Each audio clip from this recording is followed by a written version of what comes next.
They said my great-grandfather's bridge was an eyesore and had it bulldozed at 6 a.m. while I was at his funeral. By the time I got back from burying the man who built it with his own hands, 50 years of family memories were floating in pieces down Clearwater Lake, and the smell of diesel exhaust was still hanging in the morning mist like a funeral shroud. Picture this. You're standing in a cemetery, dirt still fresh under your fingernails from throwing that last handful of earth, when your phone buzzes with a video from your neighbor. The sound hits you first, chainsaws screaming through century-old oak like they're cutting through your heart. Then the visual, that hand-hewn timber bridge, every plank carved by Ezra Thorne in 1952, collapsing into the water in slow motion. The bridge where I learned to fish with worms that squirm between my 8-year-old fingers, where my father proposed to my mother on a moonlit night in 1978, where 3 generations of Thorns had crossed to reach our little slice of paradise on a 12-acre island that was about to become our prison. Now we're stranded, no legal access except by boat, while the Lakeside Estates HOA's shiny new luxury resort sits pretty on the opposite shore. Their president, Cordelia Brightwater, probably sipping her morning champagne from a crystal flute, thinking she's just eliminated the last obstacle to her perfect lakeside empire. But here's what this wannabe dictator with her pressed khakis and laminated rulebooks didn't know. That bridge wasn't just sentimental. It was the legal key to water rights worth millions, and when I discovered what they'd built their $4 million 0-cents resort on, well, let's just say some foundations are more fragile than others. What would you do if someone destroyed your family's legacy while you were burying the man who built it? Drop a comment and tell me where you're watching from. I bet your HOA has some stories that'll make your blood boil too. Because this isn't just about revenge. This is about what happens when regular people finally fight back against petty tyrants who think rules are for everyone else. My name is Jasper Thorne, and I'm what you might call a dying breed, a third-generation boat mechanic who still builds fishing boats by hand. At 45, I've got motor oil permanently stained under my fingernails and calluses that tell the story of every piece of wood I've ever shaped. Great-grandfather Ezra wasn't just a craftsman, he was a visionary. Back in 1952, when he bought that 12-acre island for $800, 0 cents and a handshake, Clearwater Lake was just a sleepy fishing spot. Ezra built everything himself, the cabin, the workshop, and that bridge. Every timber hand-selected, every joint carved with tools that are still hanging in my workshop today. The smell of cedar shavings and varnish had become my cologne, the sound of hand planes on wood better than any music. Our weekend cabin sat on the island like a postcard from a simpler time, surrounded by workshop buildings, where I'd perfected 20 years of boat building. And then she arrived. Cordelia Brightwater moved here 3 years ago with lawyer money and courtroom attitude.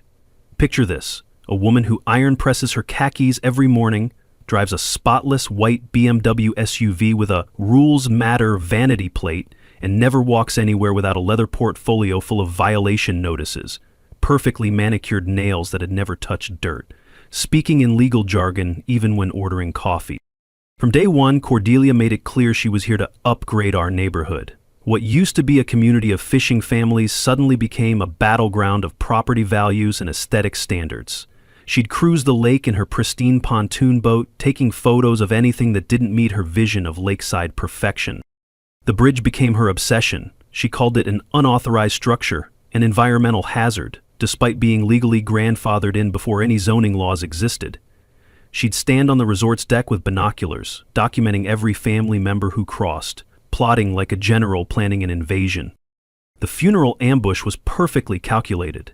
Ezra died Tuesday night, peacefully at 96. The funeral was Thursday afternoon. Half the county came to pay respects to a man who'd built boats for 3 generations of fishermen. By Thursday evening, I was emotionally and physically drained. The demolition happened Friday at dawn. The crew arrived like an invasion force. 3 trucks, a bulldozer, chainsaws screaming through century-old oak. They had a 48-hour emergency notice, citing immediate safety concerns, filed while we were grieving, designed to prevent any legal challenge. I'll never forget that sound, not just the chainsaws, but the crack of century-old timber snapping like gunshots, the smell of diesel exhaust mixing with morning lake mist, muddy tire tracks crisscrossing the sacred ground where my great-grandfather's ashes were scattered just 2 days before. By the time I got the neighbor's call and raced back, it was over. 50 years of family history was floating in pieces down Clearwater Lake, and Cordelia was standing on the resort's deck with a satisfied smile, watching the cleanup crew haul away the debris. The immediate impact was devastating. Grandmother Dolores, 89 and sharp as ever, couldn't visit Ezra's gravesite anymore, too frail to travel by boat. My workshop started suffering water damage without bridge access for deliveries. Property values plummeted when buyers realized they'd need a boat to reach their own home. But the worst part was the isolation. For the first time in 70 years, the Thorne family was cut off from the community we'd helped build. We were prisoners on our own island, watching strangers enjoy the lake our great-grandfather had loved. That's when I started noticing the surveyors, strange men with official-looking equipment, measuring water depths near where our bridge used to stand. They'd arrive in unmarked boats, take readings, and disappear. When I asked Cordelia about it during her courtesy notification visit, she just smiled and mentioned development opportunities and highest and best use. The pieces were starting to fit together, but I didn't see the full picture yet. All I knew was that destroying our bridge was just the beginning of something much bigger and much more sinister. The legal harassment started exactly 1 week after the bridge demolition. Cordelia wasn't content with just cutting off our access. She wanted to make sure we knew who was in charge. First came the nuisance complaints. According to her freshly printed violation notices, my boat storage was now unsightly and detrimental to property values. Never mind that I'd been storing boats in the same spot for 20 years, or that they were visible from exactly one angle, the resort's premium deck where guests paid $300.00 a night for lakefront views. Then the cease and desist letters arrived. Apparently our family had been trespassing every time we used the fishing spots where Ezra had taught me to cast a line.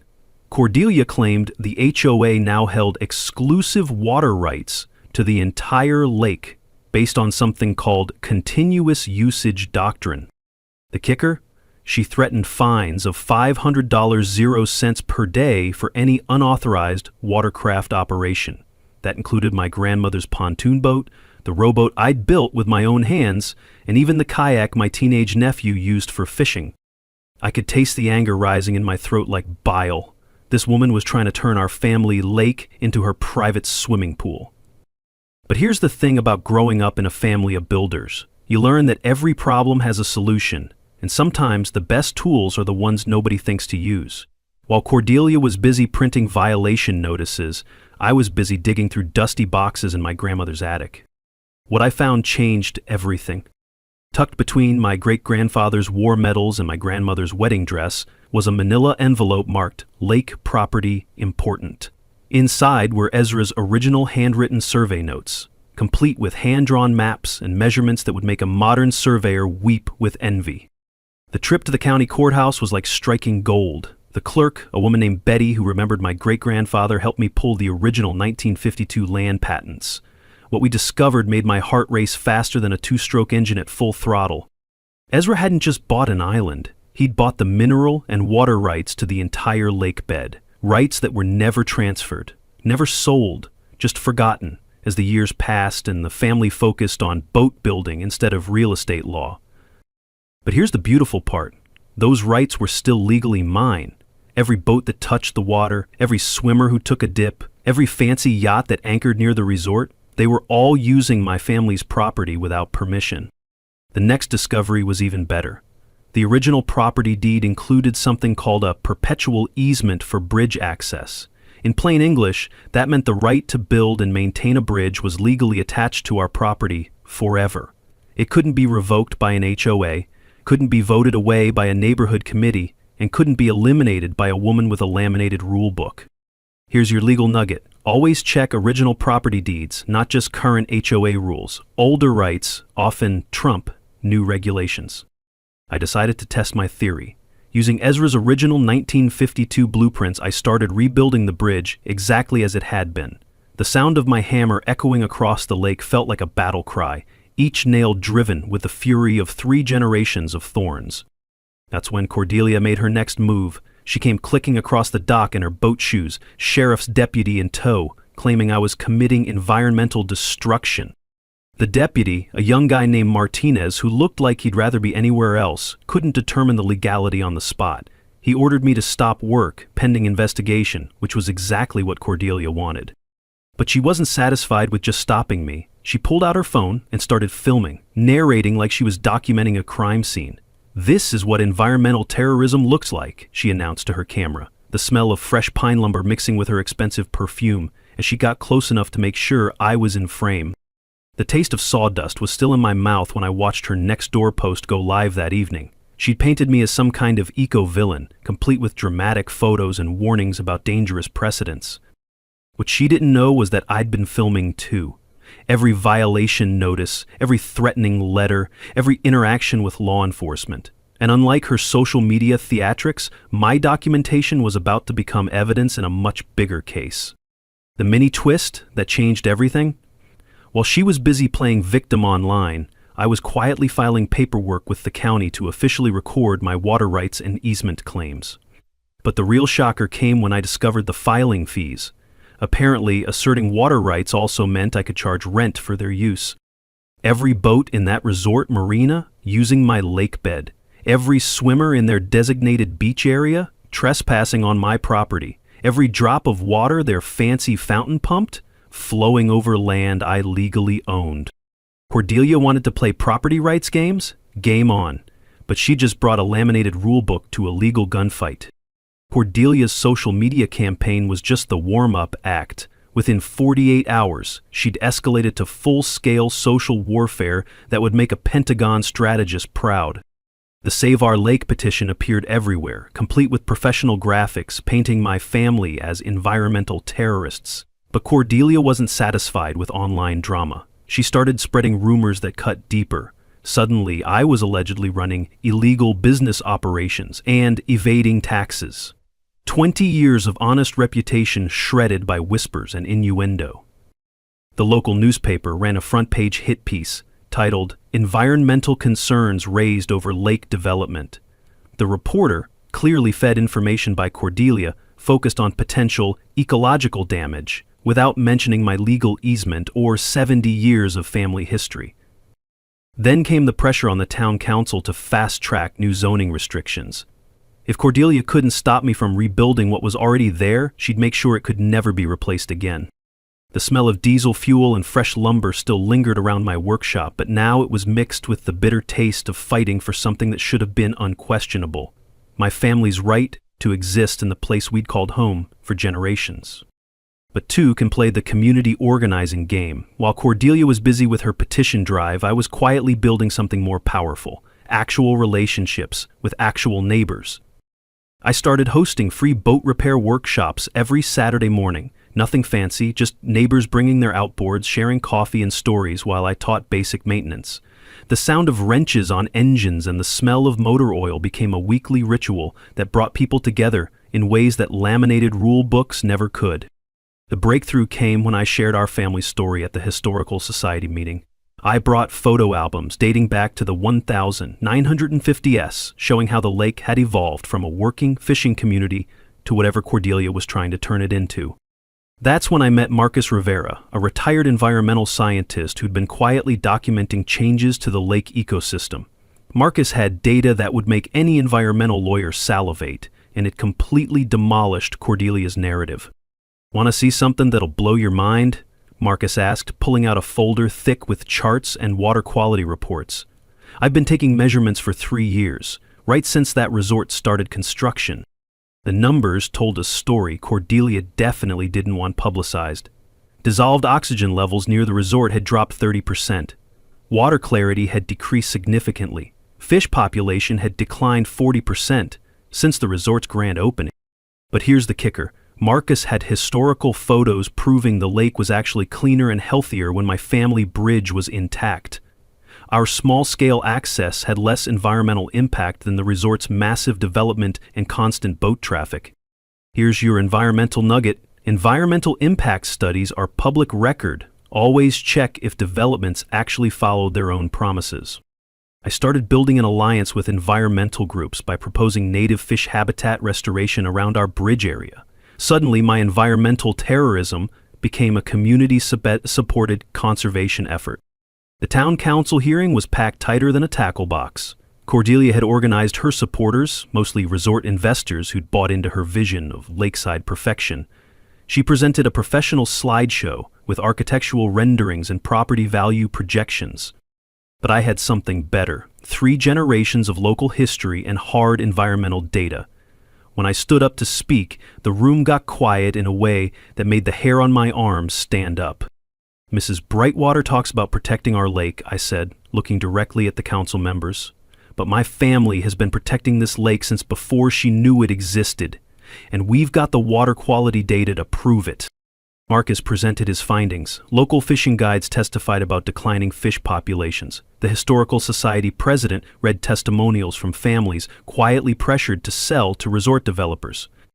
That's when the evening took an unexpected turn.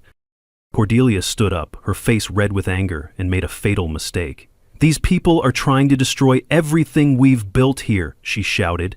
"Some of us actually care about property values and progress, not living in the past like hillbillies." The room went dead silent. She'd just insulted half the families in the county, the same families whose votes the council members needed to keep their jobs.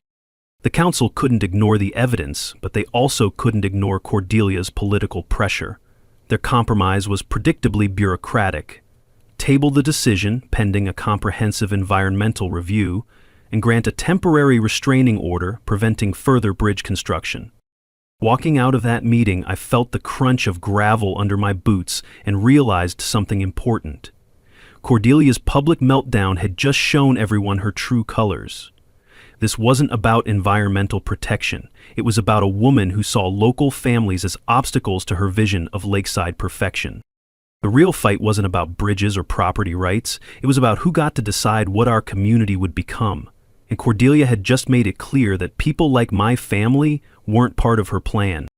Cordelia's public meltdown at the town council meeting should have been a warning, but apparently humiliation only made her more dangerous. Within a week of calling half the county hillbillies, she'd shifted from social pressure to financial warfare, the kind that can destroy families who don't have lawyer money to fight back. The liens came first. Thick legal documents claiming our family owed $12,000, 0 cents, in unpaid fines for violations dating back months. Apparently, every day our boats had been illegally stored, every time we'd used unauthorized water access, every moment our workshop had been non-compliant, it all added up to a debt that could force us into bankruptcy. The paperwork was impressive: professional letterhead, legal jargon, official-looking stamps, but it was also complete fiction.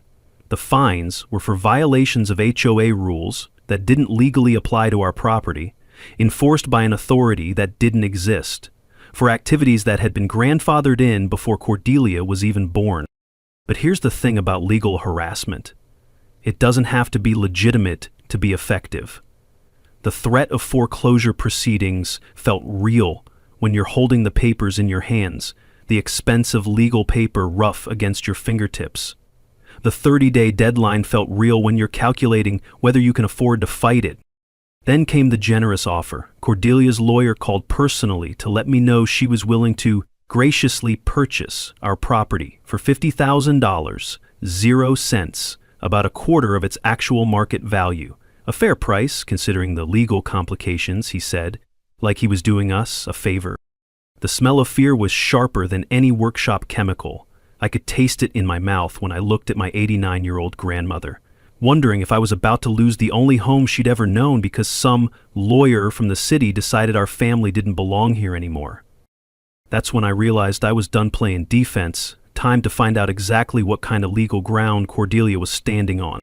I hired Winston Clearwater, and yes, the irony of that name wasn't lost on anyone. Winston was a retired environmental lawyer who'd moved to the lake for the fishing, but couldn't resist the chance to practice a little law on the side. He had the kind of sharp eyes that come from 40 years of reading contracts, and the dry humor that comes from watching people try to get away with things they shouldn't. "Let me get this straight," Winston said, spreading Cordelia's legal threats across his desk like he was examining evidence of a crime. "She's claiming you owe HOA fees for property that predates the HOA, violation fines for activities that were legal before the HOA existed, and environmental penalties for a bridge that was grandfathered in before environmental regulations were written." That's about the size of it, I said. Winston leaned back in his chair and smiled. Well, this should be fun. The first discovery was beautiful in its simplicity. Our family had never actually joined the HOA. Membership wasn't automatic. It required signing documents and paying dues. The HOA had simply assumed our property was included because it was in their service area. But assumption isn't the same as legal authority. The second discovery was even better. The original covenants that created the HOA specifically excluded pre-existing structures and uses. My great-grandfather's bridge, my workshop, our boat storage, all of it was explicitly protected from HOA interference. But the third discovery was the nuclear option. Winston's research into the bridge demolition revealed that Cordelia's emergency order was based on a safety inspection that never actually happened. The structural engineer who signed off on the demolition had never set foot on our property. The entire legal justification was built on fraudulent documentation. You know what this means? Winston asked, his eyes lighting up with the kind of joy that comes from catching someone in a lie. It means she destroyed our bridge based on fake paperwork, I said. It means she's guilty of criminal destruction of property, fraud, and about 6 other felonies I can think of off the top of my head. Here's your legal nugget. You can't be forced to join an HOA if your property predates their formation. Check your deed's recording date against the HOA's incorporation papers. We filed a countersuit that was a thing of beauty. $500,000, 0 cents in damages for illegal demolition, harassment, and interference with property rights, punitive damages for fraud and criminal destruction of property, and an injunction to prevent any further harassment while the case proceeded. The town council meeting where I announced our legal action was standing room only. Word had spread that the Thorne family was finally fighting back, and half the county showed up to see what would happen. I stood up with Winston's legal brief in my hands and a smile on my face. I'd like to thank Mrs. Brightwater for her educational campaign about property rights, I said. It inspired me to do some research of my own. I produced the original deed showing our water rights, the HOA covenants that explicitly protected our property, the fraudulent safety inspection that justified our bridge demolition. Each document hit like a hammer blow, and I could see Cordelia's face getting redder with every revelation. It turns out, I continued, that the HOA has no legal authority over property that predates their formation. The liens they've filed are fraudulent, the fines they've assessed are illegal, and the bridge they demolished was destroyed based on fake paperwork. The room erupted. Other families began standing up, sharing their own stories of HOA harassment, properties sold under pressure, families forced out by fraudulent fees, a pattern of abuse that had been hidden because nobody thought they could fight back. Cordelia stood up, her voice shaking with rage. This is ridiculous. You can't just ignore community standards because your property is old. You're absolutely right, I said. But you can ignore fake legal documents, created by people who think rules don't apply to them. That's when Winston stood up and delivered the line that made the whole room gasp. Mrs. Brightwater, you should also know that filing fraudulent liens is a federal crime. My client will be filing a criminal complaint with the FBI tomorrow morning. The look on Cordelia's face was worth every sleepless night, every worried conversation with my grandmother, every moment of fear that we might lose our home. She'd tried to use the law as a weapon against families who couldn't fight back. Now she was about to learn what happens when the law fights back. And based on the murmurs I was hearing from other families in the room, she was about to face a lot more than just one criminal complaint. The breakthrough came at 2 a.m. on a Tuesday, 3 weeks after our legal counterattack. I was in my workshop, unable to sleep, sanding down a piece of cedar by lamplight when my phone buzzed with an email from Winston. The subject line made my heart race. You need to see this now. What I discovered in that email would change everything, not just for my family, but for every person who'd ever been intimidated by Cordelia Brightwater's version of progress. Winston had been digging deeper into the resort's construction permits, following a paper trail that led through state environmental agencies, federal wetland protections, and county zoning boards. What he found was a house of cards built on lies, bribes, and the kind of bureaucratic corruption that makes honest people lose faith in the system. The Lakeside Estates Resort wasn't just built on my family's water rights, it was built on federally protected wetlands. The original environmental permits, filed in 2018, were for seasonal cabins with minimal environmental impact. 12 small structures, septic systems designed for weekend use, and boat docks limited to personal watercraft. The kind of development that might actually coexist with the lake's ecosystem. But that's not what got built. Instead, Cordelia had constructed a year-round luxury resort with 40 guest suites, a commercial kitchen, a conference center, and boat docks that could handle yachts up to 60 feet long. The septic system was handling 5 times its permitted capacity. The seasonal designation meant they were supposed to be closed from November through March, but they'd been operating year-round since day one. Every single day of operation was a federal crime. The water quality data that Marcus had been collecting suddenly made perfect sense. The dissolved oxygen levels, the declining fish populations, the algae blooms that had started appearing every summer. It wasn't natural lake aging. It was the result of a massive, illegal development dumping untreated waste into a protected ecosystem. But here's the part that made my hands shake as I read Winston's email. The resort's boat docks, swimming areas, and septic discharge points were all located on the lake bottom that my great-grandfather's deed had given our family ownership of. For 3 years, Cordelia had been running an illegal resort on my property, violating federal environmental laws and generating $4 million, 0 cents in annual revenue while doing it. I had to read that sentence 3 times before it sank in. The woman who'd destroyed my family's bridge, called us hillbillies, and tried to steal our home had been operating a criminal enterprise on our land the entire time. The power dynamic hadn't just shifted, it had completely reversed. I wasn't just the victim of HOA harassment anymore. I was the legal owner of the land that a multi-million-dollar criminal enterprise was operating on. I had the standing to shut down the entire operation with a single phone call to the EPA. But Winston's research revealed something even more damning. Internal emails between Cordelia and her contractors, obtained through a Freedom of Information Act request, showed that she'd known about the violations from the beginning. Her own environmental consultants had warned against the current development. The construction crew had raised concerns about building in protected wetlands. Even the county inspector had questioned the scale of the project. Cordelia had ignored them all, betting that nobody would have the knowledge or resources to challenge her. She'd systematically silenced opposition by buying out families, intimidating locals, and using fraudulent legal threats to prevent anyone from getting close enough to discover the truth.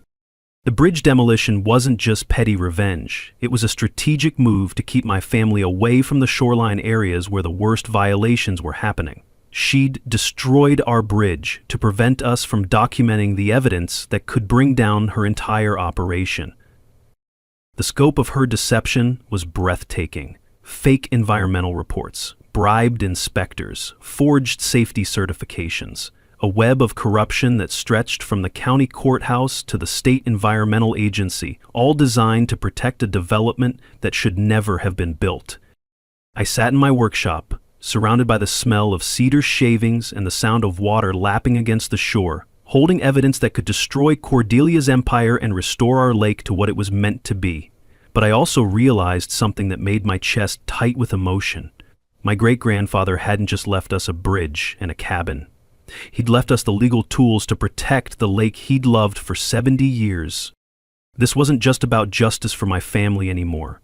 This was about every family that had been driven away by fraudulent HOA harassment, every lake that had been damaged by illegal development, every community that had been told to shut up and accept progress, even when that progress was built on lies.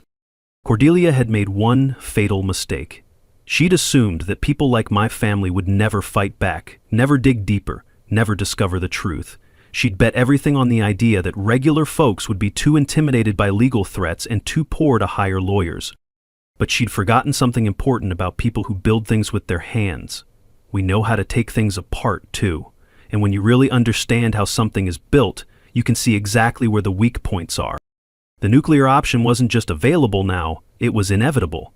The only question was whether to use it quietly through proper legal channels or to expose everything publicly and let the community see what their progress had really cost them. As I sat there in the pre-dawn darkness, listening to the lake that had been my family's home for 70 years, I realized that Cordelia Brightwater was about to learn a lesson that every good craftsman knows. If you build something on a rotten foundation, Eventually, the whole thing comes crashing down. The next morning, I called a war council. Not the kind with generals and battle plans, but the kind that happens around kitchen tables when regular people decide they've had enough of being pushed around. Winston arrived first, carrying a briefcase that looked like it had survived 3 decades of environmental lawsuits. Marcus came next, his arms full of water testing equipment and a laptop containing 3 years of data that would make any EPA agent's eyes light up. My grandmother Dolores shuffled in from the main cabin, sharp as ever at 89, carrying a shoebox full of photographs and documents that told the story of our lake before Cordelia arrived. The final member of our unlikely alliance was Sage Moonbeam. Yes, that's her real name, the editor of the Clearwater Gazette. Sage had grown up here, watched her own family's fishing business get squeezed out by development, and she'd been waiting years for a story that could expose what was really happening to our community. "You know," Winston said, looking around the table, "in 40 years of practice, I've never had a client who owned the crime scene. This should be interesting." The smell of my grandmother's coffee mixed with the scent of old paper and legal documents as we planned our attack. This wasn't just about revenge anymore, it was about surgical precision. Marcus had already been collecting water quality data, but now we needed to be systematic. We set up 24/7 monitoring stations at strategic points around the lake, documenting every violation in real time. The data would be time-stamped, GPS located, and uploaded to cloud storage where it couldn't be tampered with or destroyed. Every septic overflow, every illegal discharge, every time they exceed their permitted capacity, Marcus explained, his scientific precision making each violation sound like a nail in Cordelia's coffin. We're going to document it all. While Marcus documented the environmental crimes, I started exercising my water rights in ways that would make Cordelia's operation impossible to ignore. The beauty of owning the lake bottom was that I could legally charge rent for its use, and I could set that rent at whatever rate I wanted. Winston helped me draft official notices to the resort. $2,000, 0 cents per month for dock usage, backdated to when construction began. That alone would cost them $72,000, 0 cents in unpaid rent. But the real hammer was the liability clause. As the property owner, I could be held responsible for any environmental damage caused by their illegal operations. Here's your property rights nugget. Water rights are often separate from land ownership. Check your deed for mineral and water clauses. They might be worth more than you think. My grandmother opened her shoebox and started pulling out photographs that told the story of our lake before Cordelia's improvements.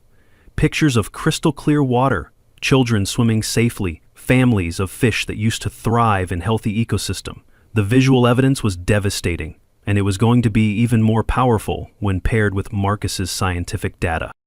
"We need to show people what they've lost," Dolores said, her weathered hands sorting through decades of memories, "and what they could get back if we stop this madness." Sage was already planning the media strategy. "This isn't just a local story," she said, her laptop open to environmental journalism websites. "Illegal resort built on protected wetlands, systematic corruption, families driven out by fraud. This is the kind of story that goes national." Winston was building a case that would make federal prosecutors salivate. Environmental crimes, mail fraud, conspiracy, violation of the Clean Water Act. The charges were piling up like cordwood. But the beautiful part was that we didn't need a criminal conviction to shut down the resort. "The EPA can shut them down tomorrow if they want to," Winston explained, "but they need a complaint from someone with legal standing. That's you, Jasper. You're not just a concerned citizen, you're the property owner being harmed by their illegal activities." Here's where it gets interesting. Cordelia had announced that the resort's annual shareholders meeting would be held over Labor Day weekend, just 8 weeks away. She was planning to announce a $10 million 0 cents expansion that would double the resort's capacity, complete with a grand opening of new eco-friendly amenities. Perfect timing for a surprise party. We decided to let her have her moment. Let her stand in front of 200 investors, local officials, and media representatives bragging about her environmental stewardship and community development. Let her announce expansion plans that would require permits she'd never get. Then we'd drop the hammer. The beauty of having 8 weeks to prepare was that we could coordinate with multiple agencies simultaneously: EPA environmental violations, State Wetland Protection Agency, County Zoning Enforcement, FBI fraud investigation charges for unreported income, from illegal operations.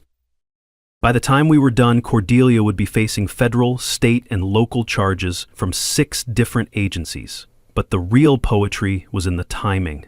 Everything would hit at once, during her big celebration, in front of everyone who mattered. Here's your environmental enforcement nugget.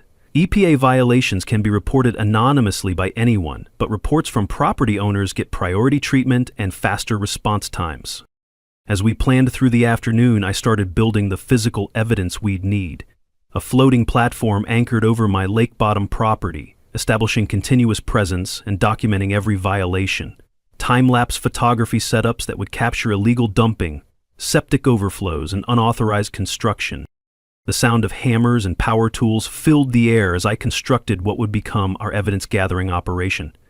Every piece of equipment was positioned to document specific violations, creating an unbreakable chain of evidence that would hold up in any court. But the most satisfying part was rebuilding the bridge. Using Ezra's original 1952 plans, I started construction again, this time with proper legal documentation, environmental permits, and a team of witnesses recording every step. The bridge would be rebuilt exactly as it was, but now it represented something bigger. Proof that our family's rights couldn't be bulldozed by people who thought money could buy the right to destroy other people's homes. The smell of fresh pine lumber mixing with lake water and the sound of hammers echoing across the water felt like a promise being kept, not just to my great-grandfather, but to every family that had been driven away by people who confused wealth with wisdom. You know what the best part is? I said to Winston as we watched the sun set over the lake. She's going to destroy herself. All we have to do is document it. By sunset, we had our plan. 8 weeks of careful preparation leading up to one devastating moment when Cordelia Brightwater would discover that her empire was built on sand. She'd spent 3 years systematically destroying our community. Now it was time to return the favor, with interest. Cordelia must have sensed something was wrong. Maybe it was the way conversation stopped when she walked into the county courthouse, or how the postmaster suddenly became very interested in his paperwork whenever she came to collect her mail. Small towns have their own intelligence networks, and word was spreading that the Thorne family was fighting back. Her response was swift and vicious. The private investigator showed up first, a sleazy-looking guy in a cheap suit who spent 3 days taking photos of my workshop, following my truck to the hardware store, and asking neighbors questions about my business activities. He was about as subtle as a diesel engine with a busted muffler, but the message was clear. Cordelia was looking for dirt. When the PI came up empty, she shifted to direct sabotage. The safety inspection happened on a Tuesday morning while I was in town filing permits for my bridge reconstruction. I came home to find my workshop door kicked in, tools scattered across the floor, and half-finished boat projects mysteriously damaged. My grandfather's hand planes, tools that had been in our family for 3 generations, were broken beyond repair. The county inspector who'd supposedly conducted the inspection claimed he'd found numerous safety violations that required immediate remediation. The violations were creative, I'll give her that. Apparently my hand tools were improperly stored, and my wood shavings were a fire hazard. The inspector, a nervous little man named Kowalski who couldn't look me in the eye, handed me a violation notice that would shut down my workshop until I paid $3,000, 0 cents, in remediation fees. The smell of diesel fuel and fear hung in the air as I surveyed the damage. This wasn't just harassment anymore. This was war. And for the first time since this whole thing started, I felt something I hadn't expected. Doubt. What if we were in over our heads? What if Cordelia's money and connections were more powerful than our evidence and legal rights? But while Cordelia was busy playing dirty tricks, I was busy playing chess. Every violation notice, every inspection, every threatening phone call was being recorded and documented. I had cameras hidden throughout my property now, and every illegal entry was captured in high definition. The rumor campaign was her next move. Suddenly, I was supposedly dealing drugs out of my workshop, evading taxes on my boat sales, and operating an illegal salvage business. The rumors spread through the community like wildfire, designed to isolate me and turn neighbors against my family. I could see the doubt in some people's eyes when I went to town. The hardware store clerk who'd known me for 20 years suddenly seemed suspicious. The waitress at the diner avoided eye contact. Cordelia's poison was working, and for a moment, I wondered if we'd underestimated her ability to destroy reputations along with property. The breaking point came when she tried to bribe County Inspector Martinez to condemn our entire property as uninhabitable. The offer was $5,000, 0 cents cash, for a report that would force us to evacuate the island immediately. What she didn't know was that Martinez had grown up fishing with my father, and he brought the cash directly to me as evidence. But Cordelia's most dangerous move was also her most desperate. She arranged for an accidental fuel spill near my great-grandfather's cemetery, then claimed it was an environmental hazard that required immediate quarantine of our entire property. I was in my workshop when I heard the boat engines approaching. Through the window, I watched 3 men in hazmat suits motor toward our shoreline, carrying containers of what looked like motor oil. The plan was obvious. Stage a fake environmental disaster, then use it to justify seizing our property for public safety. The taste of fury was metallic in my mouth as I grabbed my camera and started filming. These bastards were going to desecrate my great-grandfather's gravesite to win a property dispute. This wasn't just about money anymore. It was about the kind of evil that would destroy sacred ground to make a point. But I wasn't the only one watching.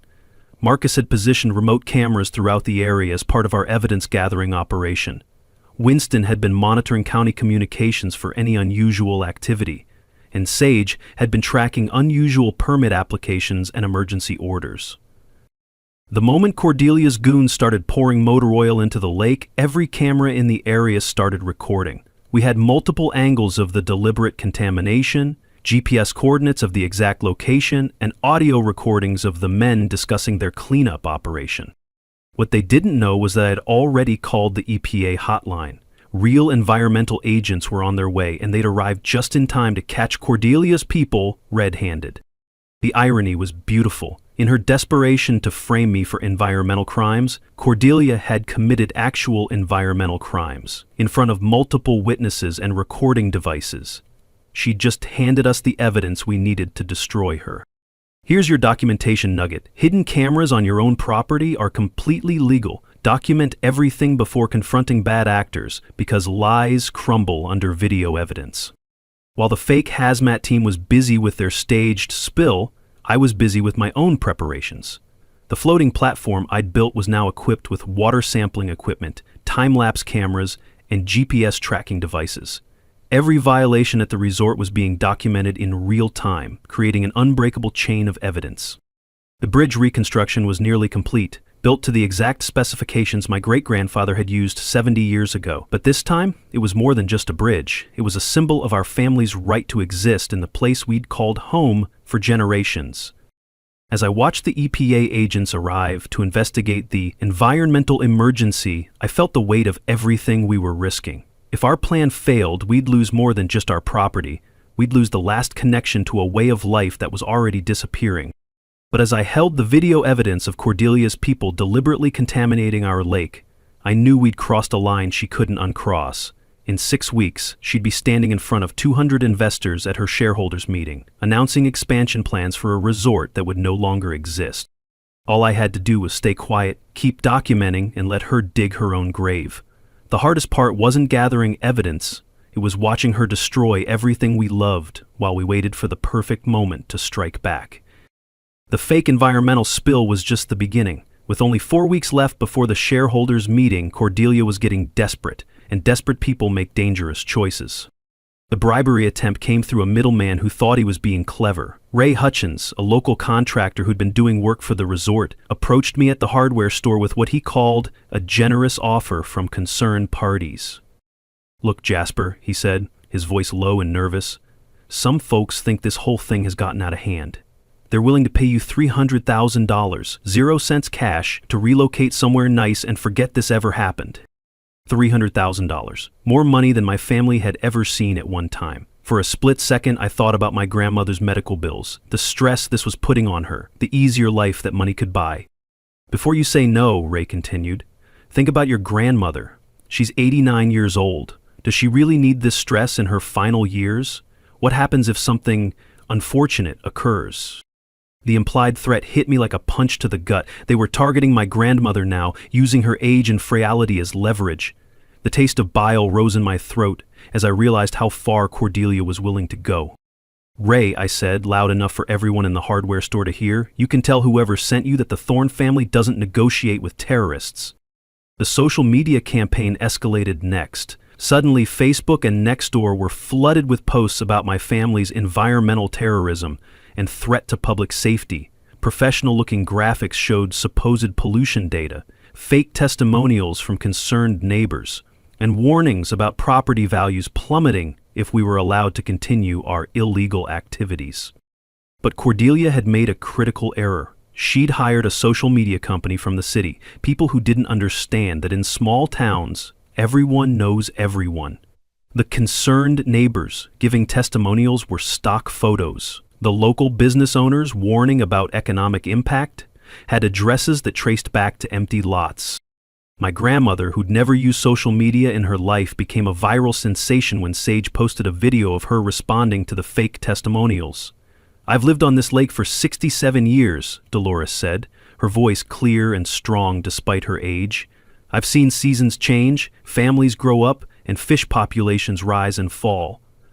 But I've never seen anything as ugly as what's happening now. These people think they can buy the right to destroy our home."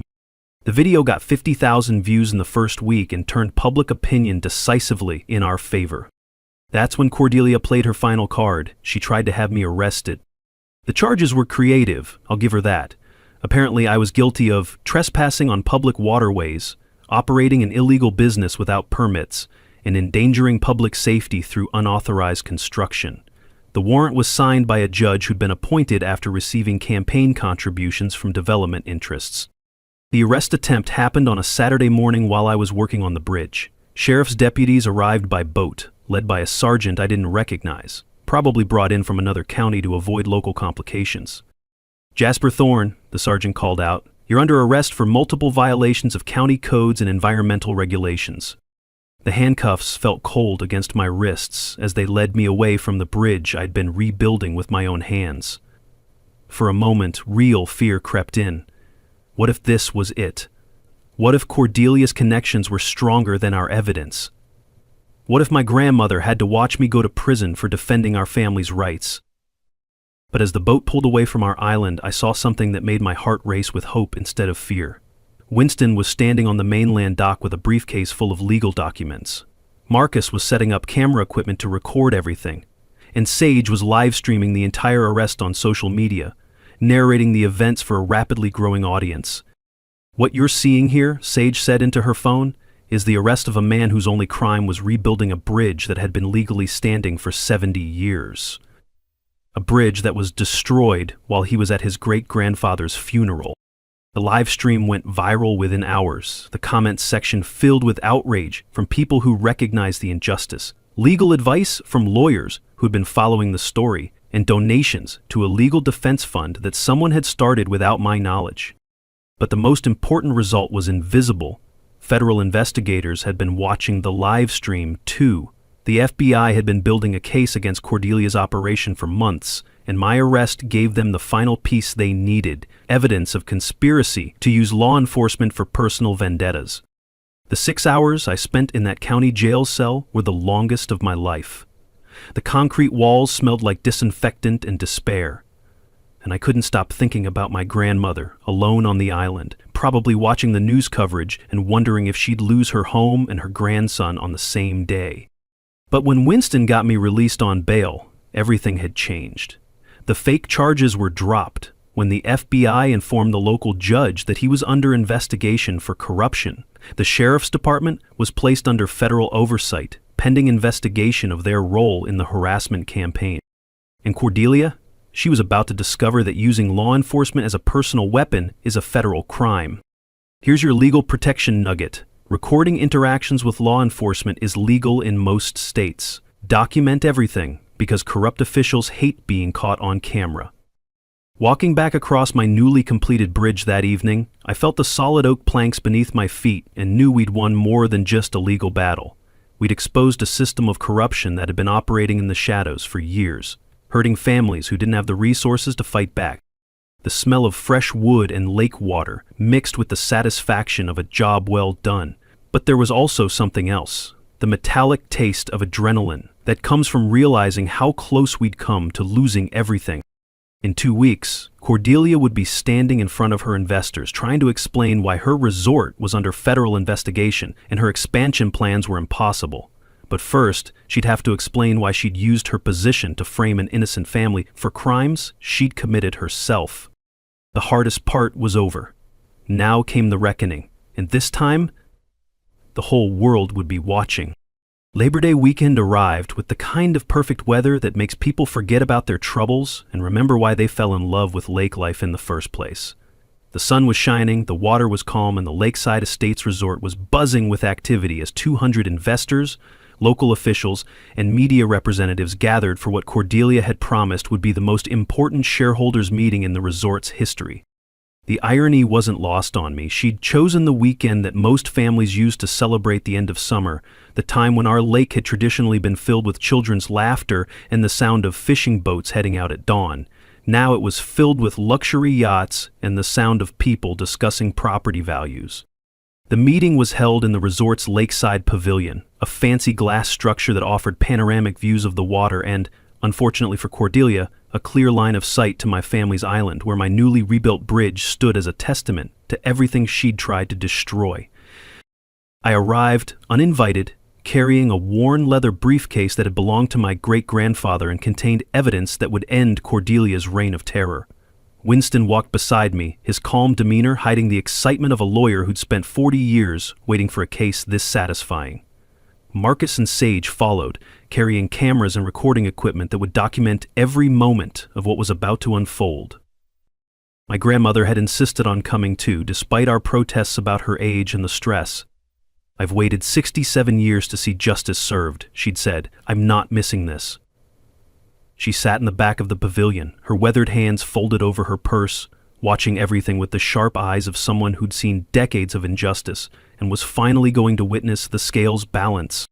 The smell of expensive cologne and catered food filled the air as we approached the pavilion. Through the glass walls, I could see Cordelia at the podium, impeccably dressed in a designer suit, gesturing toward architectural renderings of her proposed $10 million zero-cent expansion. She looked confident, powerful, completely in control of her domain. She had no idea that federal agents were already positioned around the property. "Ladies and gentlemen," Cordelia was saying as we entered, "what you're seeing here represents the future of luxury lakeside living. Phase 2 of our development will double our capacity while maintaining the highest environmental standards." The sound of her voice made my skin crawl, but I forced myself to wait. Timing was everything, and Winston had coached me on exactly when to make my move. And I'm pleased to announce that we've finally resolved the last obstacle to our expansion. The unauthorized structure that has been blocking our shoreline development has been permanently removed, and we now have clear title to... That's when I stood up. The room went quiet as 200 pairs of eyes turned to look at the uninvited guest in work clothes and boots. Cordelia's face went pale when she recognized me, and I could see her calculating whether she could have me removed before I said anything damaging. "I'm sorry to interrupt," I said, my voice carrying clearly through the pavilion, "but I think there's been some confusion about property rights and environmental compliance." "Security!" Cordelia called out, but the security guards were nowhere to be seen. That's because they were currently being interviewed by FBI agents about their role in the harassment campaign. "Mrs. Brightwater," I continued, "you mentioned clear title to shoreline development. I'd like to know how you plan to develop land that you don't actually own." I opened my briefcase and pulled out the original 1952 deed, holding it up for everyone to see. "This document shows that my family owns the mineral and water rights to this entire lake, including the lake bottom where your resort's docks, swimming areas, and septic discharge points are located." The murmur that ran through the crowd was like the sound of a dam starting to crack. Investors started pulling out their phones, taking pictures of the document, whispering urgent questions to each other. "That's ridiculous," Cordelia shouted, her composed facade finally cracking.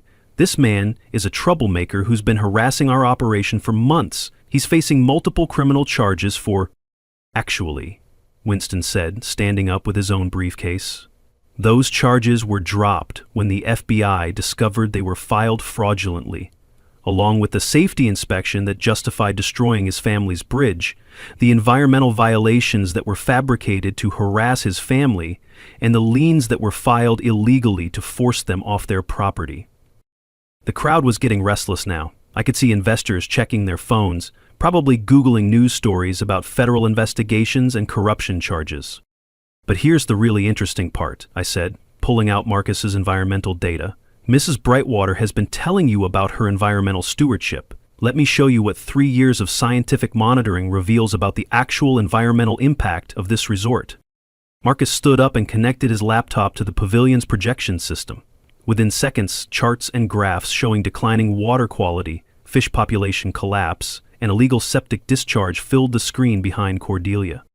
The resort you invested in, I continued, was built on federally protected wetlands without proper permits. It's been operating year-round despite seasonal restrictions. It's been discharging untreated waste into protected waters.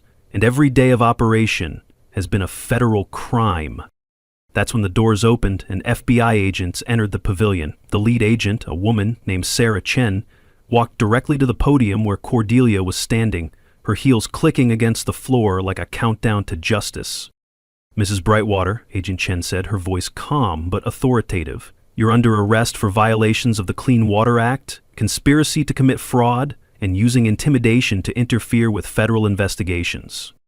The room erupted. Investors were shouting questions, local officials were trying to distance themselves from the scandal, and media representatives were frantically taking notes and photos. But I wasn't done yet. I had one more card to play, the moment I'd been waiting for since the day they destroyed my great-grandfather's bridge. "There's something else you should know," I said, waiting for the crowd to quiet down. "As the legal owner of the lake bottom where this resort is operating, I'm hereby serving notice that all operations must cease immediately. You have 48 hours to remove all structures from my property." I pulled out my phone and showed the live stream that Sage had been broadcasting. This entire meeting has been watched by over 100,000 people online. The EPA is conducting emergency inspections of the facility as we speak, and every investor who put money into this illegal operation is about to discover what happens when you build a business on other people's property without permission. The look on Cordelia's face as the handcuffs clicked into place was worth every sleepless night, every legal threat, every moment of fear that we might lose our home. She'd spent 3 years systematically destroying our community, using corruption and intimidation to silence anyone who opposed her vision. Now she was about to spend the next 10 years in federal prison, and her multi-million-dollar resort was about to become a cautionary tale about what happens when greed meets justice. As the FBI led her away, I heard her shouting about lawyers and appeals and how this was all a misunderstanding, but her voice was drowned out by the sound of investors demanding their money back and reporters asking questions about the full scope of the corruption. I looked back at my grandmother, sitting in the back of the pavilion with tears streaming down her face. Not tears of sadness, but tears of relief.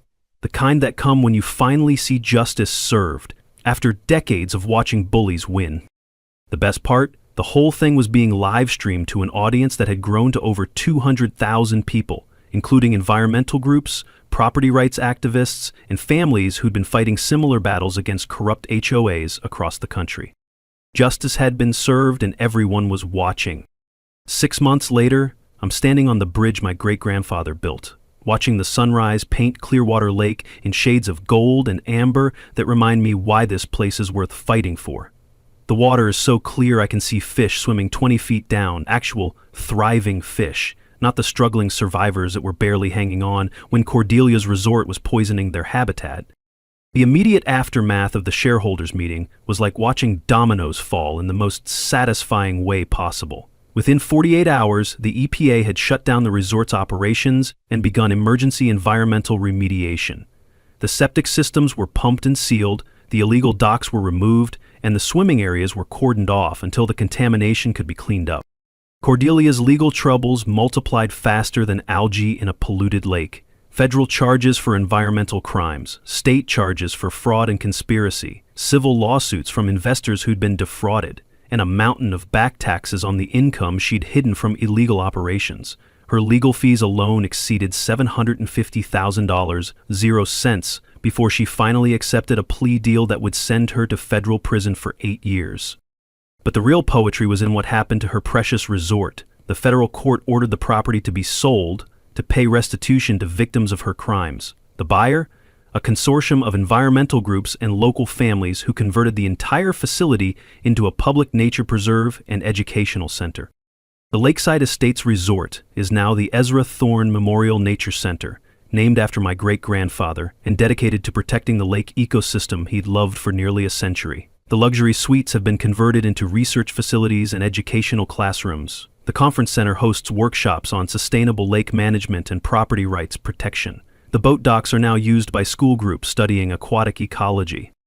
My grandmother Dolores lived to see the transformation, and she spent her final months giving tours to visitors who wanted to hear the story of how one family's fight for justice became a model for environmental protection. She passed away peacefully last spring, sitting in her favorite chair on the bridge, watching the sunset reflect off water that was finally healing. Her last words were, "Ezra would be proud." The legal precedent our case established has been used by families across the country fighting similar battles against corrupt HOAs and illegal developments. Winston, who came out of retirement to help us, has been fielding calls from lawyers representing property owners who discovered their rights were being violated by people who thought money could buy anything. The Ezra Thorne Environmental Foundation, which I established with part of the $2,300,000 0-cent settlement, provides free legal aid to families fighting HOA abuse and environmental crimes. We've helped 47 families keep their homes and properties, and we've exposed corruption in development projects from California to Florida. Our success rate? 89%. Turns out that when you shine sunlight on corruption, it tends to shrivel up and die. But the Foundation's proudest achievement is the scholarship program for environmental science students. Every year, we award full college scholarships to young people who want to study lake ecology, environmental law, or sustainable development. The first recipient was Marcus Rivera's daughter, who's now studying environmental engineering at the State University and plans to become the next generation of lake protectors. The lake itself has become a success story that environmental groups point to as proof that ecosystems can recover when illegal pollution is stopped. Fish populations have increased by 340% in just 6 months. Water clarity has improved to levels not seen since the 1,990 migratory birds have returned to nest in the restored wetlands. And the toxic algae blooms that plagued the lake during the resort's operation have completely disappeared. My boat building workshop has been expanded into a teaching facility where I pass on traditional craftsmanship techniques to young people who want to learn skills that connect them to the natural world. The smell of cedar shavings and varnish still fills the air, but now it's mixed with the voices of students learning to shape wood with their hands instead of depending on machines for everything. The bridge itself has become a symbol of resistance that draws visitors from around the country. People come to see the structure that sparked a battle against corruption and won. They walk across the hand-hewn planks that my great-grandfather carved in 1952, and they understand that some things are worth fighting for, no matter how powerful the opposition seems. Here's your final takeaway. Property rights, environmental protection, and community values are worth defending, even when the fight seems impossible. Sometimes the little guy really can win, but only if they're willing to stand up and fight. The morning mist is rising off the lake as I finish my coffee and prepare for another day of building boats and teaching young people that they have the power to shape their world. The sound of loons calling to each other echoes across the water, a sound that had almost disappeared during the resort's operation, but has returned now that the lake is healing. Standing here on this bridge, I can feel my great-grandfather's presence in every plank beneath my feet, my grandmother's wisdom in every ripple on the water, and the promise of a future where communities don't have to choose between progress and preservation. 3 generations of Thornus have called this place home, and if I have anything to say about it, 3 more generations will follow.